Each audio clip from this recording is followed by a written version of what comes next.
Hey there, I'm Liz Leary with Gather with LL, and this is Don't Do This, New Job Edition. On Wednesday, October 25th, I started a new role. I'm the first employee experience manager for a medtech startup called Appella. I've got all the E's about it: excited, eager, energized, enthusiastic, but I'm also feeling a lot of other vowel words: anxious, overwhelmed, impatient, impostery. In past onboarding experiences, I found preparing a project wish list or mock 30, 60, 90 helped me to combat the anxiety. So last week, I began creating a roadmap for myself, listing all the things I hope to accomplish in the first 30 days. I had a ton of ideas and furiously typed them into a beautiful spreadsheet that I intended to share in my first meeting with my new manager. As I sat back to marvel at my creation, I felt this intense, unfamiliar rush of self awareness. Oh my God, I would hate me. This 30, 60, 90, although well intentioned, suddenly felt like a super aggressive move. It was all about me. What did I want to accomplish with this team? What I thought they needed? What I think the perfect culture looks like? Me, me, me. Then it hit me. Crap. I came in super hot to every job I've ever had. I wanted to prove my worth so badly that I lost all my chill and let my high functioning anxiety take the wheel. I was determined to start this new job on the right foot. So I leaned into this newfound clarity, ditched the 30, 60, 90, and started a new list. What I'm not going to do starting this new role. Number one, don't go in with a master plan. As I explained in my opener, I thought going in with a master plan was a smooth move. I would do a ton of pre work, construct the 30, 60, 90, create a list of ideas and projects to get after, even make change suggestions in my very first meetings. Oi. I thought this approach was communicating that I was a go getter, a problem solver, the best choice they ever made. But after looking at it through the lens of the recipient, I was giving more manic energy than anything else. More importantly, these preparations weren't for them, they were for me. I'm a people pleaser. I want everyone to think I'm awesome all the time. Sometimes that causes me to do too much. Call it maturity or experience, but I knew I didn't want to start my new job on this footing. I had realized that to be the best team member I could be, all I needed to do was shut up and listen. Joining a new team is a huge change for everyone, and successful, healthy change takes time. Start by listening to your teammates, learning what their processes are, connecting with the culture. Going into your first conversations with preconceived ideas and attack plans only gives the impression that you have your own agenda and you're not a team player. Bottom line, when you onboard, don't go in with anything but an open mind. Number two, don't be afraid to ask questions. Once upon a time, I was embarrassed to not know things. I wanted so badly to be the smartest, most liked person in the room, I would straight up lie to participate in conversations. Anything to avoid the sheer humiliation that came with saying the phrase, I don't know.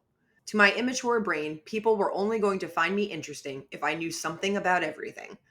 As I got older and wiser, I realized quite a few reasons why this is a ridiculous mindset, and that being inquisitive is actually a superpower, especially in the workplace.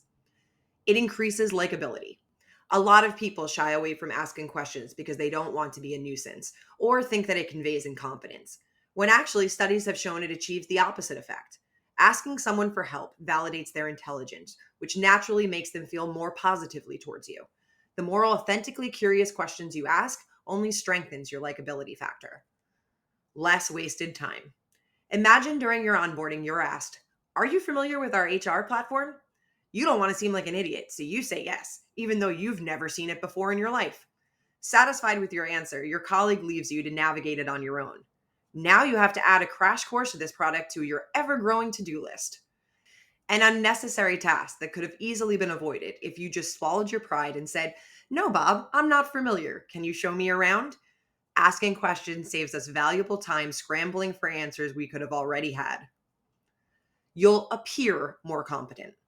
Taking from the example above, say Bob checks back in on your progress setting up your HR profile. He realizes there are quite a few incomplete areas. Now he's confused and frustrated because you said you were familiar with this software.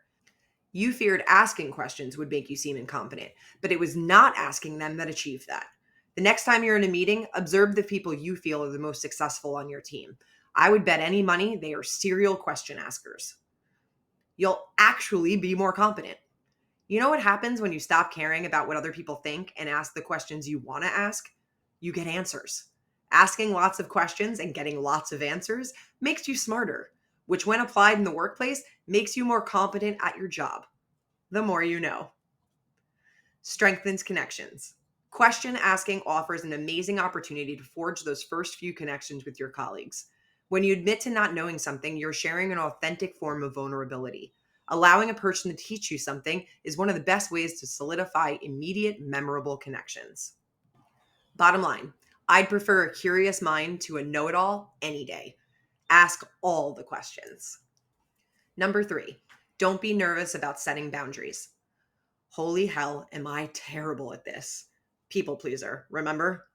I've gone into every job thinking that in order for people to like me and to be successful, I had to be a yes man.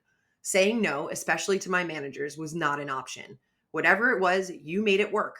Old school corporate mentality at its finest. In the past, I would blame others for my burnout.